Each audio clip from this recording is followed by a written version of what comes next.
sa kanilang sariling pananaw, opinyon, paniniwala at kaugalian at hindi idinikta ng A-Tri Media Broadcasting Network. Maraming salamat sa inyong patuloy na pagtangkilik.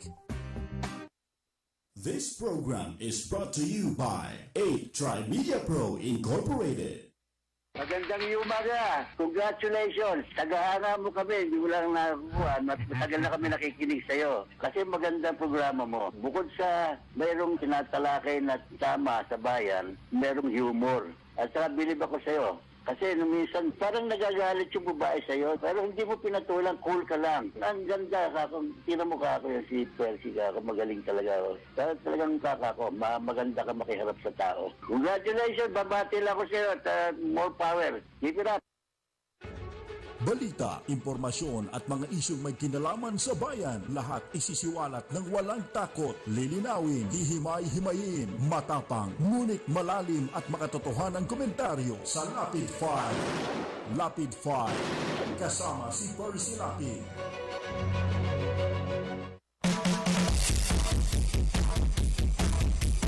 Percy Lapid 5! Percy Lapid 5! Tapang mo'y kakaiba, walang takot sa pagbira. Oh yeah! Oh yeah! Kapag mayroong anomalya, ibubulgar na talaga. Oh yeah! Oh yeah! Mga kurak sa gobyerno, ibibisto ng walang preno, maging ikaw man ay politiko. Artista man o kahit sino, masasabukin ang baho mo. Sa Lapid 5, walang sinisino. Percy Lapid 5! Makapal man ang iyong mukha, sa Lapid 5, di uubra. Oh yeah! Oh yeah! Kahit pader, inigiba, basta't mali, binabangga. Oh yeah! Oh yeah! Mga kurat sa gobyerno, ibibisto ng walang preno, maging ikaw man ay politiko. Artista man o kahit sino, masasabukin ang baho mo. Sa Lapid 5, walang sinisino.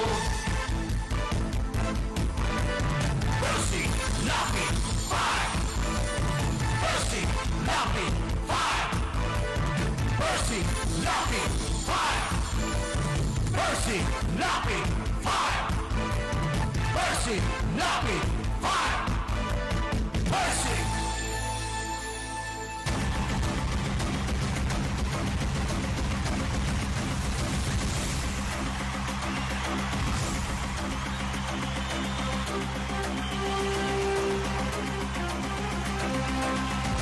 Magandang umaga po mga kaibigan. Ito po si Percy Lapid. Ito po naman si Peter Talastas. Muli po kami mag-aanyaya sa loob ng 2 oras na pagtatanghal ng ating palatuntunan. At gaya po ng dati, siyempre po marami tayong pag-uusapan ho. Sa mga nais po magbigay ng reaksyon ng ating pong landline, sa ating himpilan ay 412-0288. Samantala ang text line po naman natin ay 0917-798-8910.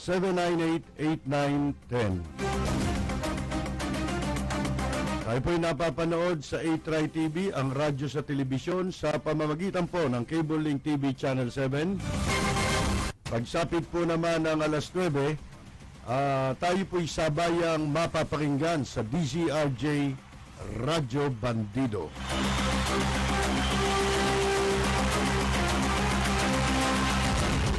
Balita, impormasyon at mga isyong may kinalaman sa bayan, lahat isisiwalat ng walang takot, lilinawin, hihimay-himayin, matapang, ngunit malalim at makatotohanang komentaryo sa Lapid 5. Lapid 5, kasama si Percy Lapid.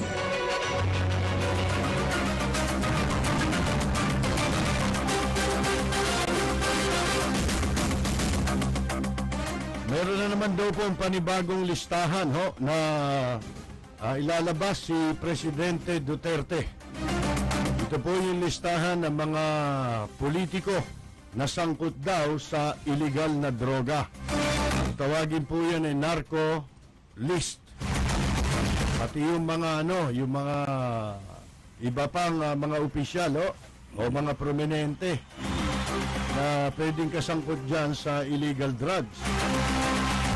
Ito naman hong Korte Suprema ay kanilang nireject yung pong pagbibitiw sa tungkulin ng isang hukom na nakasama po sa listahan na naunang ibinulgar ni Presidente Duterte. Kabilang po siya sa listahan ng ilang huwes na sinasabing may kinalaman o nagsisilbi bilang protektor ng mga drug lord.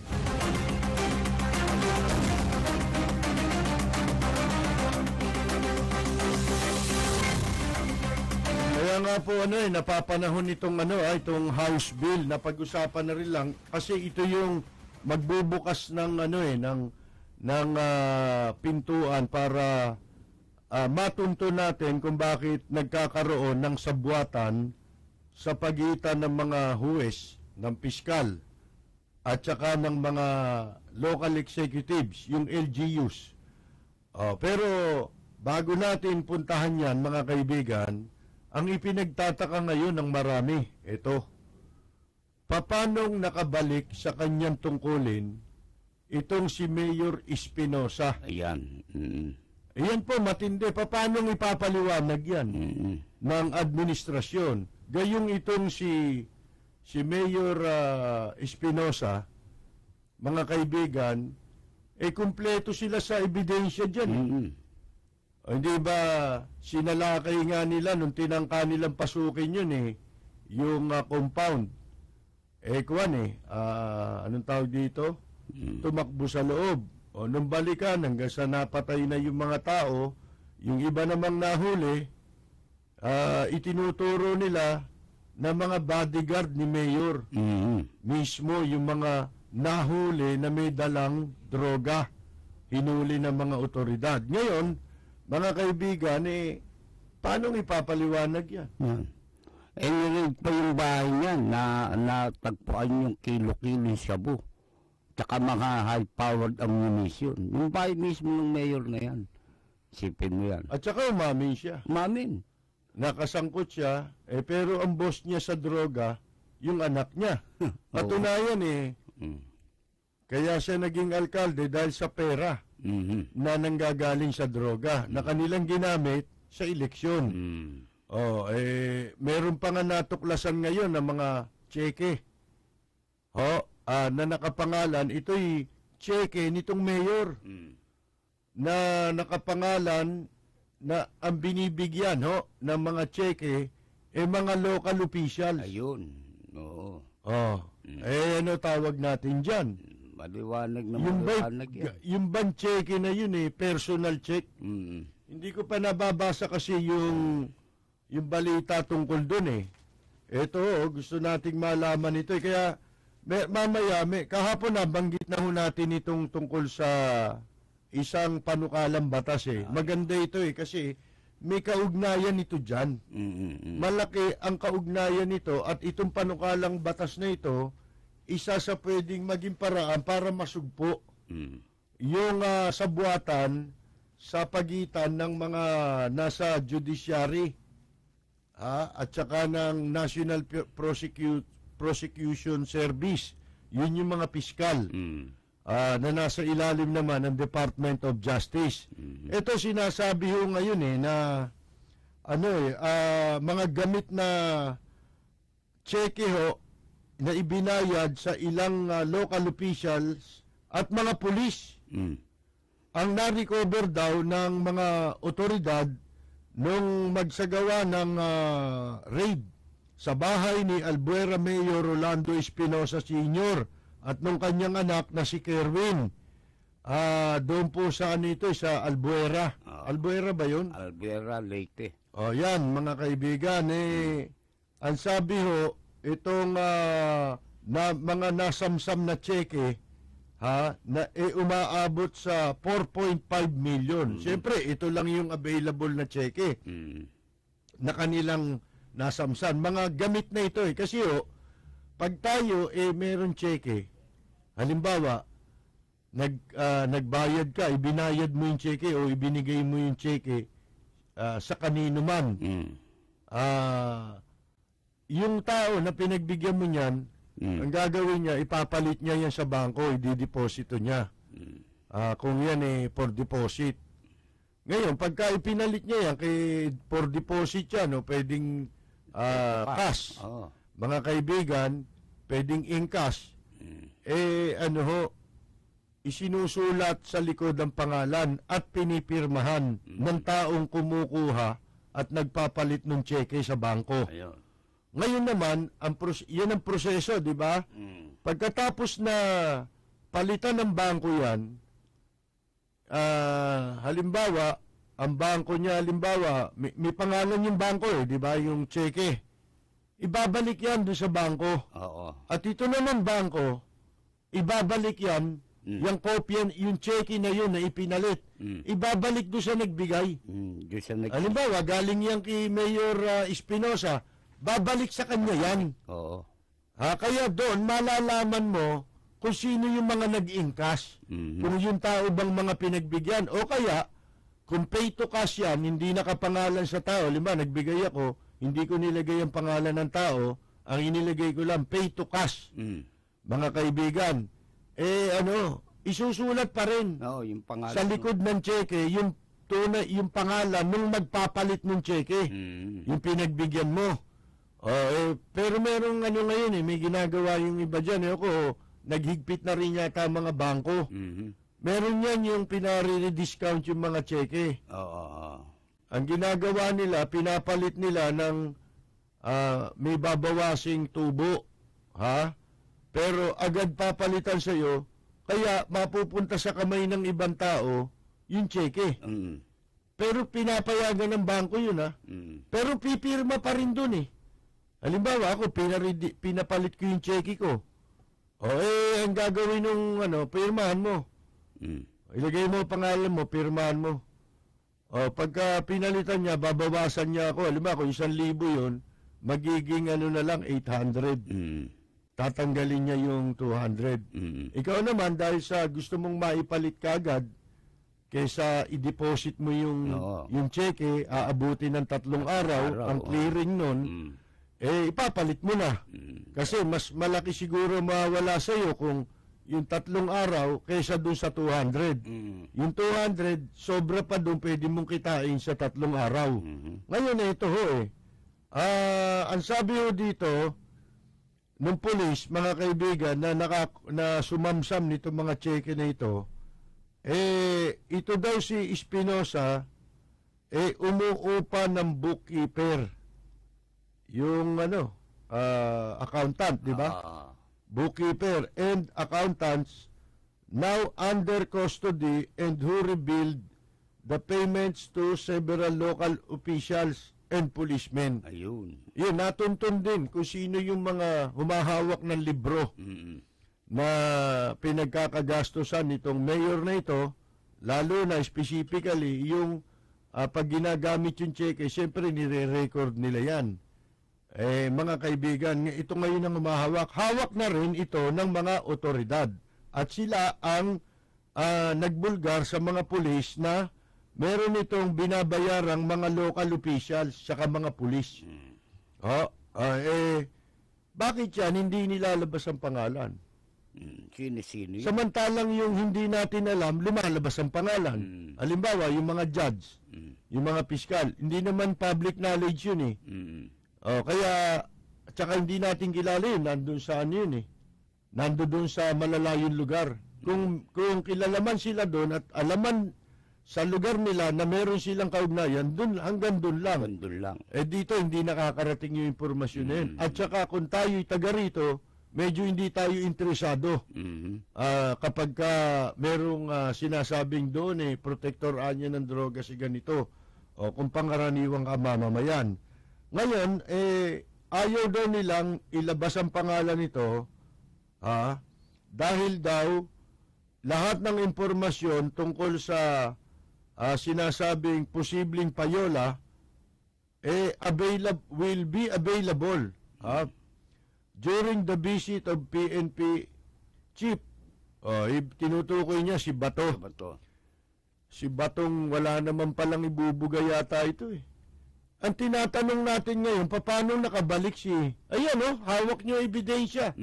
Asan ang DILG? Nasaan ang Napolcom? Ano na nangyari dun sa investigasyon? Hindi pa ba nag-lapse? Yung panahon na sinabi ng Napolcom na itatagal ng kanilang investigasyon dun sa mga pulis na pinangalanan ni Presidente Duterte. Di ba? Dapat in-inquest nyo yan. Wala. Hindi pa nga. Tinatanong natin, kailan maglalaps? Kasi nagbigay sila ng time frame na tatapusin ang investigasyon within 30 days. Wala pa bang 30 days yun? Simula nung pangalanan ni President Duterte? At ano ginagawa nito ngayon si Sueño? Hala ko ba magagaling kayo? Bakit nakabalik si Albuera? Tinayin nyo, mga kaibigan, kumakaway-kaway pa, parang hari. Para siyang nasa hari na nando sa balkonahe, mga kaibigan ng munisipyo. At may paiyak-iyak pa sa harap ng kanyang mga kababayan doon na siguro addict din, mga kaibigan. Magbabalik po tayo pagkatapos lamang ng ilang paalala. Magbabalik ang inyong paboritong programa dito sa DZRJ 810 AM, 8 Media at 8 TV, Cable Link Channel 7. 8 Media Pro Incorporated. This is 8 TV. No matter where you're from, this ship is your body. That drum is your heartbeat. And your God is the glory of bro. First believe that.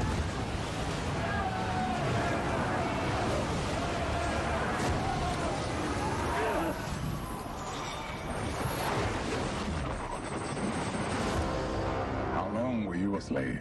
5 years. What is your name? Ben-Hur. My family was one of the most respected in Jerusalem until we were betrayed by my own brother. You know we've done nothing wrong. Rome's calling for blood. Crucify them. The world you live in is Rome. Their laws, their power. I won't let Messala go unpunished for what he's done to us. There is a way. In the arena, there is no law. If your brother is the pride of Rome, defeat him and you'll defeat an empire. Should have stayed away. You should have killed me.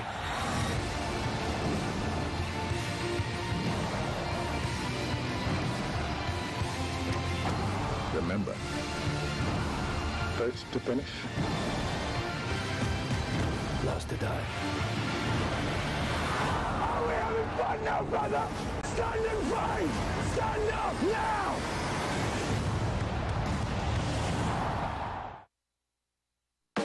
Mantikang makapit, mag-dishwashing na sulit!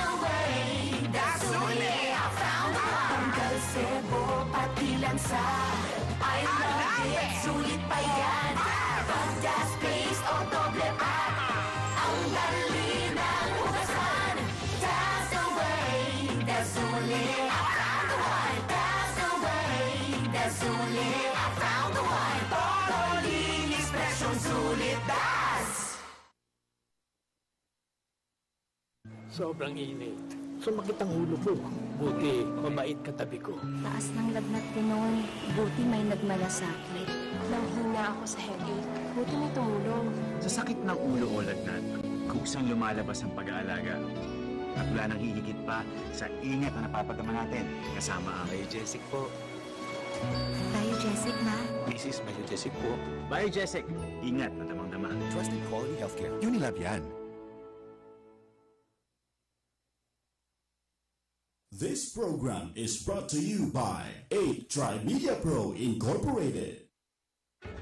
balita, impormasyon at mga isyong may kinalaman sa bayan. Lahat isisiwalat ng walang takot, lilinawin, hihimay-himayin, matapang, ngunit malalim at makatotohanang komentaryo sa Lapid 5. Lapid 5, kasama si Percy Lapid.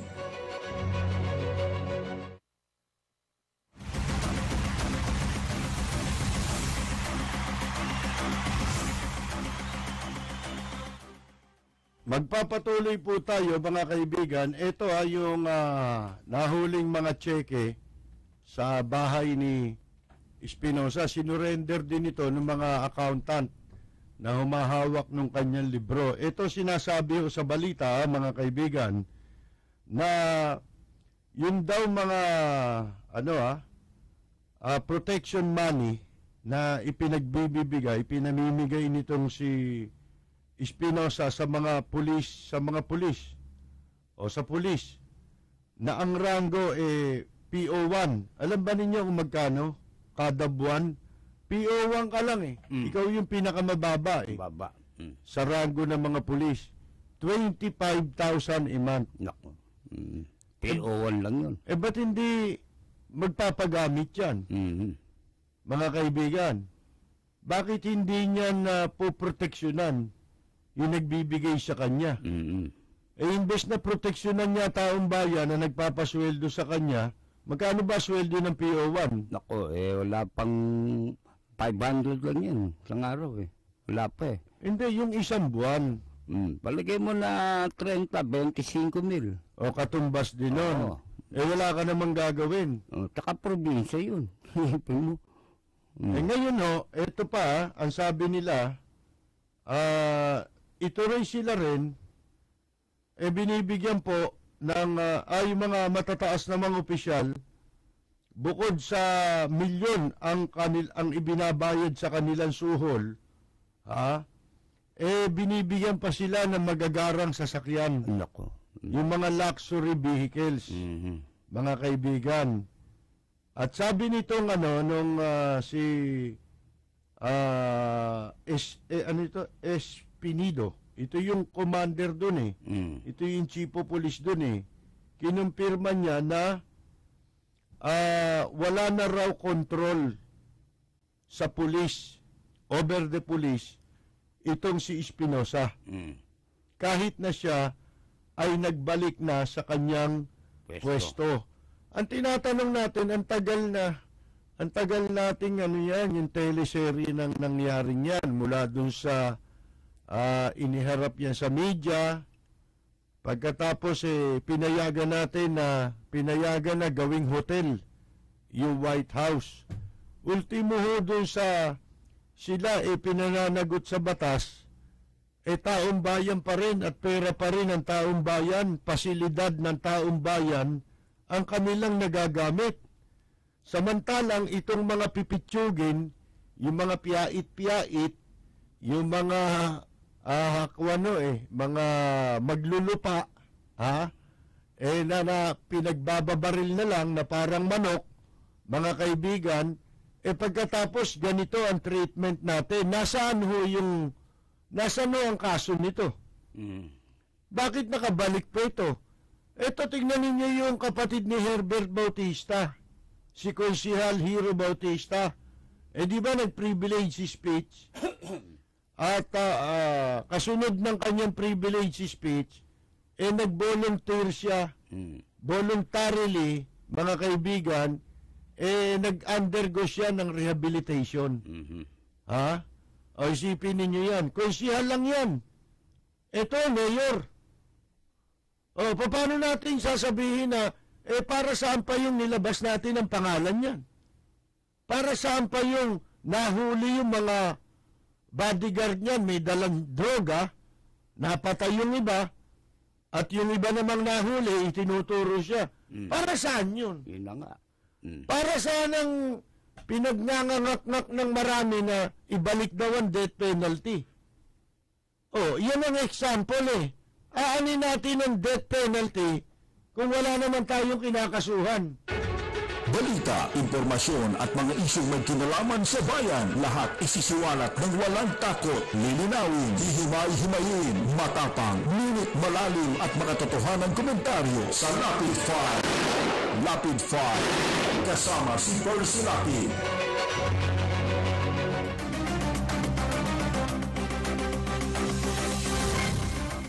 Kahapon po nabanggit na natin itong itong panukala ni Congressman Amante.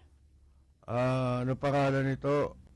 Agusan del Norte Representative Earl P. John Amante. Ang hirap naman ang pangalan nito. Earl P. Mga kaibigan, Amante. Maganda yung kanyang panukala. Meron na pala ito talaga. Noong 99, nung nakaraang kongreso pa. Ito ang panibago niyang inihain, panukala, bilang susog doon po sa panukalang yun na HB 1397. Ang tawag dyan ay Enhanced Judicial Independence Act of 2015. Ayun ho. Nilalayon po nitong bill na ito ni Amante, ito may kaugnayan sa droga rin to hindi lang tinutukoy, pero ganito nangyayari ang sabwatan sa pagitan ng mga piskal, local government, kasi ang piskal, yan po under yan ang Department of Justice.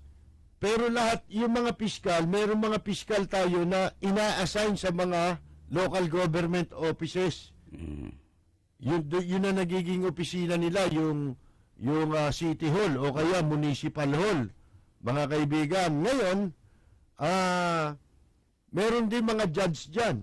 Judge. Then, ang salon nila nandyan. Ang layo nitong bill na ito, mga kaibigan, wakasan na yung pong yung pagtanggap ng kompensasyon. Mga kompensasyon. Pag sinabi nating marami yun. Merong allowance, kasama dyan yung bonus, iba pa yun, at kung ano-ano pa, nakaragdagan ng mga kompensasyon na binibigay sa mga piskal at sa mga judge. Yung pondo po, kinukuha sa mga pondo ng local government. Katulad ng collection sa real property tax. Kung saan-saan yan kinukuha may mga pondo, ina-allocate yan ng konseho. Ito, hindi naman labag talaga sa batas yung pagtanggap nila. Kasi po, merong merong silang pinagbabatayan na provision sa local government code. Kaya nga, batas ang kailangan para matanggal yun, para maipahinto yun. Hindi ko lang, kasi yung local government code, kailan ba na-aprobahan yun? Kailan ba umpisang maipatupad yun? Yan 1987, talaga umiiral na yan Si Nene Pimentel nga ang pinakaano niyan author. Ngayon, may question din sa compensation Hindi ba yung mga hindi pinapayagan ng double compensation? May sweldo ngayon sa decision. Hindi nga, ito nga, may bill nga Itong bill na to, yun nga ang layunin, tanggalin yan. Pero hindi mo pwedeng tanggalin yan sa bunganga. Kasi halimbawa, ganito, noong 2013, si Mayor Alfredo Lim, inutusan ng COA, hindi lang si Mayor Lim. Maraming opisina. Ito noong 2013, January 30, pecha, naglabas ang COA ng tinatawag na circular. At ito, inuutosan nila yung mga tanggapan na department heads sa mga bureau. Daming bureau. Mga kaibigan, offices, mga opisina, mga ahensya, and instrumentalities of the national government agency. local chief executives. Ayun. Nagpalabas ang COA niyan. Yung local executives, mayor. Mga mayor yan, mga governor. Tsaka yung mga kasama nilang inihalal din sa lokal na posisyon. Ang masama po, itong circular na ito, pinatitigil nila yung ibinibigay na allowance ni Mayor Lim sa pulis at saka sa mga teacher. Ayun. Kasi nung panahon na ang katunayan nung ipatupad yung local government code, si Mayor Lim ang kauna-unahang alkalde ng Maynila. Pinaka-kauna-unahang local government official na sumunod doon sa provision ng local government na pinapayagan itong pagbibigay ng mga insentibo o anumang kompensasyon sa mga pulis at saka sa teacher. Kailan noong una naging mayor si Lim? 1992. Nagsimula. Akalain ninyo, 2013, nagpalabas ang COA ng circular. Pinatitigil nga sila, pati yung ibang ahensya ng ating pamahalaan, mga kaibigan. Kaya ang ginawa ni Mayor Lim, sumunod siya ron. Nagamit pa ng issue laban sa kanya yun. Ang akala ng iba, tinanggal ni Mayor Lim yun dahil sa gusto niya lang tanggalin. Hindi nila alam na merong direktiba ang COA. Ito nga ho yun circular number 2013-003. Mga kaibigan, ngayon ito ho ang nangyari. Magtataka kayo. Bakit pagkatapos ng 2013 pinayagan na naman ang COA? Na makatanggap ng kompensasyon yung mga polis, katulad ng allowance, at saka yung mga teachers.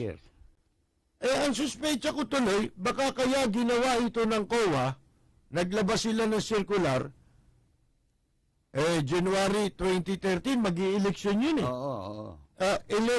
few months bago mag-election yun. Hindi kaya sinadya ng COA yun para yung mga local official umareglo sa kanila. Kasi alam nila na yung circular na yun ay makakaapekto sa re-election bid ng sinumang local official. Mga kaibigan, dahil yung mga nagbibinipisyo, nakikinabang doon sa allowance na binibigay ng mayor, katulad ng polis, ang reaksyon nun, magagalit sila. Yun. Doon sa mayor. Ang gagawin naman ng mayor, dahil gusto nilang makuha ang boto ng lahat, kung po pwede, sabi nga, ultimo nga, every vote counts yan mga kaibigan, ano mangyayari? Magkakaroon ito ng setback doon sa mayor, sa local officials. Ano mangyayari? Siyempre, luluhod yung iba. Inaantay siguro nila, pakiusapan sila. Ginamit nilang armas ito para masirain yung mga alkalde o kaya pagkapirahan nila. Pananakot sa pananakot. Ngayon ito masama Nag-order sila niyan, di ba pwede silang makasuhan dito? Kasi nagkokontrahan yung batas May batas sa local government, inaalaw. Pagkatapos maglalabas ang COA, hindi raw dinidisallow. Mga kaibigan, yung pagbibigay ng kung ano-ano mang kompensasyon. Alam ba ninyo, tinawag pa nila yun na double compensation. Kasi bawal sa batas yun Yung halimbawa, empleyado ka o opisyal ka ng gobyerno sa isang ahensya, may sweldo ka ron. Sumusweldo ka sa gobyerno. Pagkatapos, bukod doon tatanggap ka pa ng ibang sweldo mula sa ibang tanggapan din ng gobyerno. Yun. Bawal yun. Ang tawag doon ay double compensation. Mga kaibigan, yun ang katwiran na ginamit ng COA sa pag-disallow o pagpapatigil nila, pagpapahinto nila doon sa ibinibigay na allowance noon ng iba't ibang tanggapan ng gobyerno, kasama na yung local government units. Eh di siyempre, sakop nun yung mga mayor.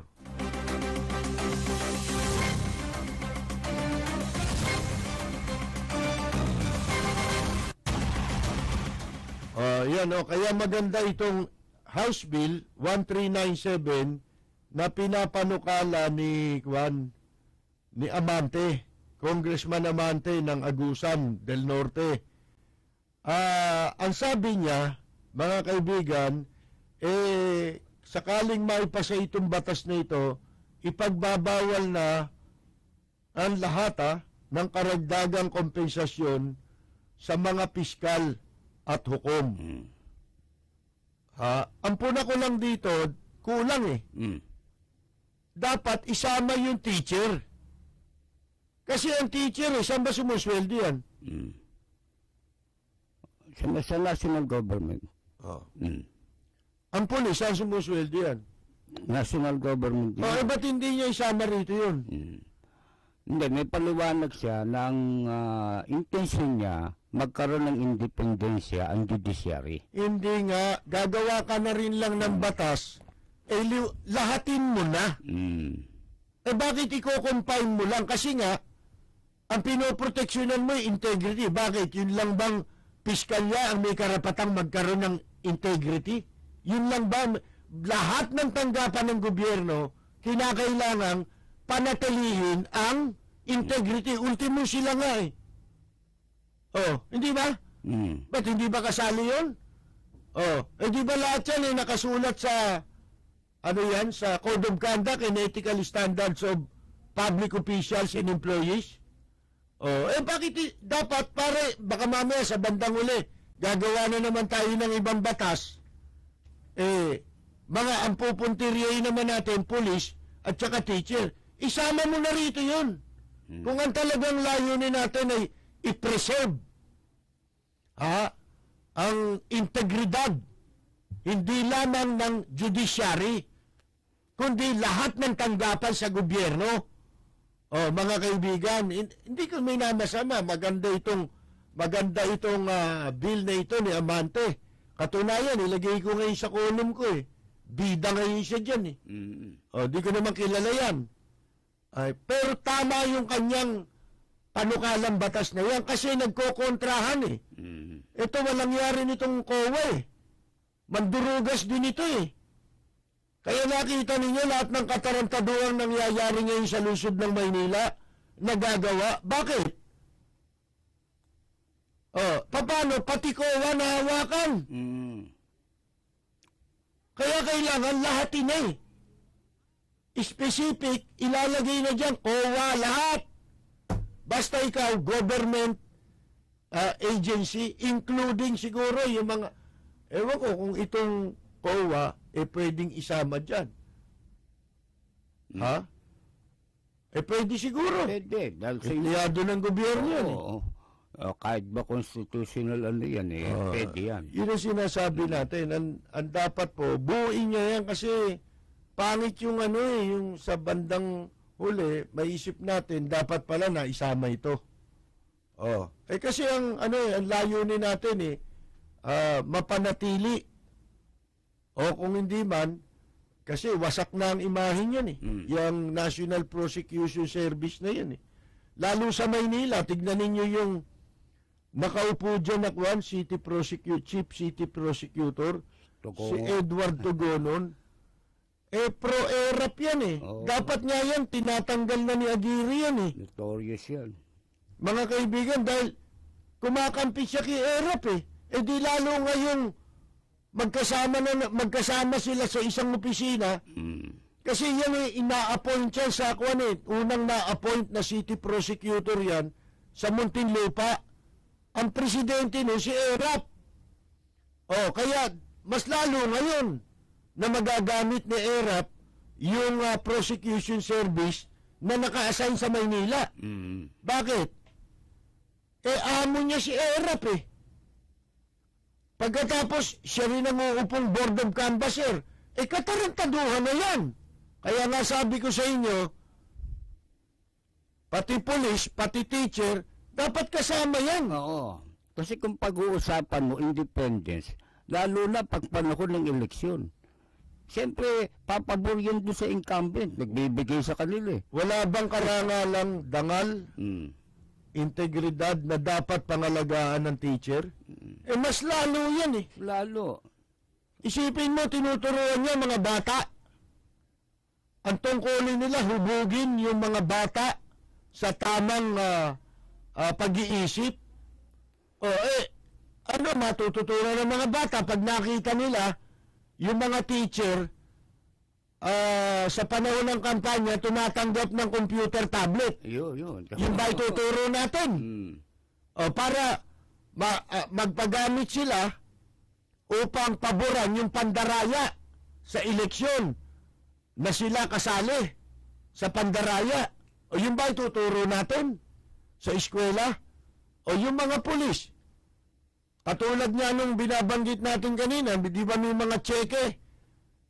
Ito na mga ebidensya na nagagamit yung mga pulis May mga tseke na ibinibigay nakapangalan sa mga pulis. Itong si Mayor Espinosa. Dito naman sa Maynila, nung eleksyon din, nakuna ng mga kamera, yung mga mobile pa mismo ng Manila Police District at mga pulis pa mismo ang naghahatid ng makina na ginamit sa eleksyon, yung computer na ginamit sa eleksyon, at dapat magdala nun mga teacher Ang nagdadala pulis nakasakay sa mobile patrol. Anong katarantaduhan yun? Bago mag-eleksyon, ilang araw, namigay si Erap dyan Bawat pulis.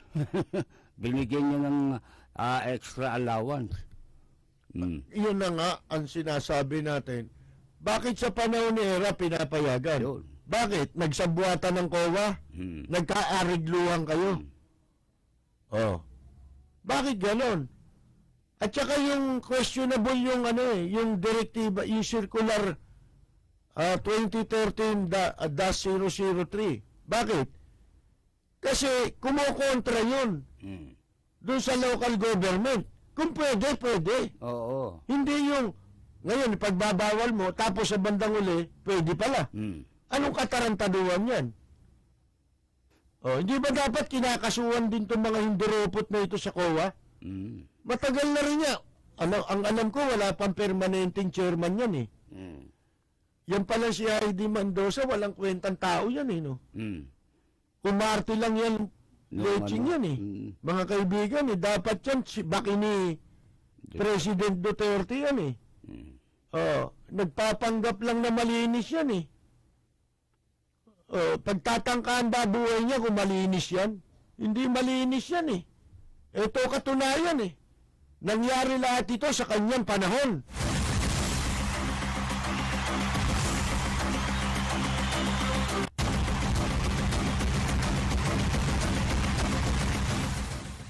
Magpapatuloy po tayo mga kaibigan. Ito raw judge na isa sa mga pinangalanan ni President Duterte naghain na ng kanyang resignation o pagbibitiw sa tungkulin sa Korte Suprema.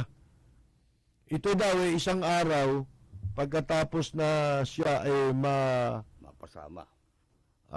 makasama doon sa mga binanggit ni President Duterte. Ngayon, mga kaibigan, hindi tinanggap ng Korte Suprema yung kanyang resignation. Kasi may policy yata ang Korte Suprema na your credit is good but we need cash.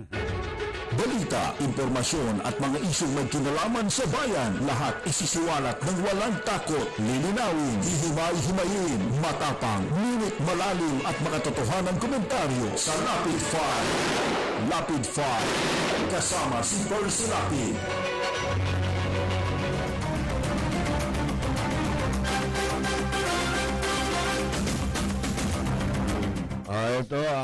ba't ayaw ng Korte Suprema na tanggapin yung resignation? Alam mo, ang babaw ng katwiran eh. Kasi anya, may mga kaso pa yan. Meron pa mga dating kaso yan na iniimbestigahan namin. Pwede namang imbestigahan yan kahit wala na siya sa tungkulin. Oo, yun nga dapat tanggapin yung resignation yun eh. Total, nag-iimbestiga na pala kayo eh. Oo. Sana kung tinanggal nyo muna at saka nyo inimbestigahan. Baka ikatwiran nyo, wala na kayong jurisdiction.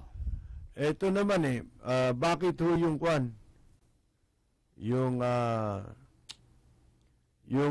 ombudsman, hindi kasuhan ito. Yung mga pinangalanan na yan, asa ng moto proprio ng ombudsman? Bakit ngayon parang tila tahimik? Tahimik, nakakabingi sa ombudsman. Ito si ombudswoman Conchita Carpio Morales. O bakit wala kayong binabanggit tungkol sa mga officials na na mga napasama sa listahan? Ang ombudsman ang siyang dapat na gumagawa ng investigasyon. Ngayon, yung sa Supreme Court, administrative lang naman yun.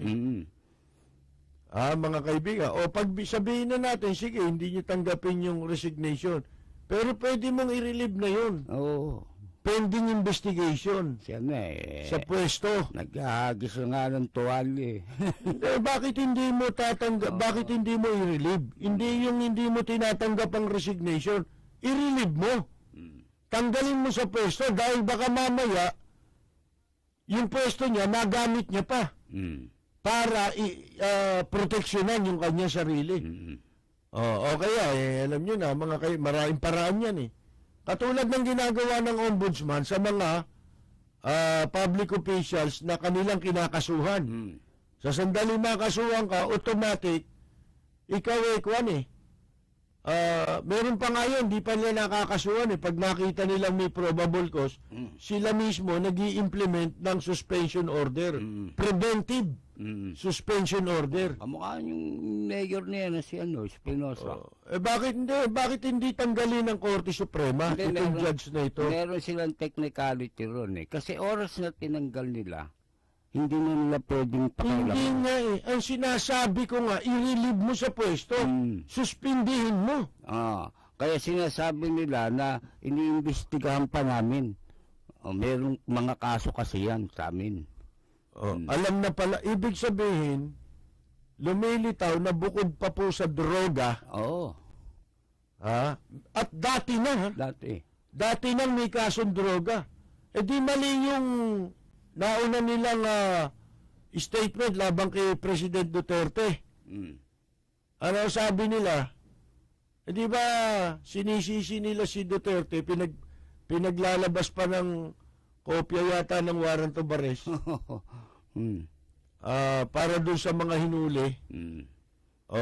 Ito kinukondena nila yung pagkakasama sa pangalan ng mga judge na isinama ni President Duterte. Wala naman pala kayong ginagawa mga kaibigan, dati na pala may kasong droga yan. Dati na rin may kasong immorality yan. Baka malakas sa Supreme Court yan.